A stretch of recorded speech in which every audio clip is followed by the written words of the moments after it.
కుక్కనక్కల దైవ రూపాలుగా గొలిచి పంది నందిని చూస్తే పడి మొక్కుతుంటాడు.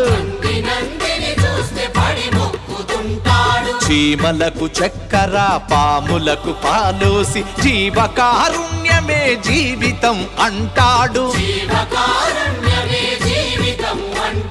తోడబుట్టిన వాళ్ళ ఊరవతలికి నెట్టి కులమంటూ ఇల మీద కలహాల గిరిగీసి మాయమైపోతున్నడమ్మా మనిషన్నవాడు.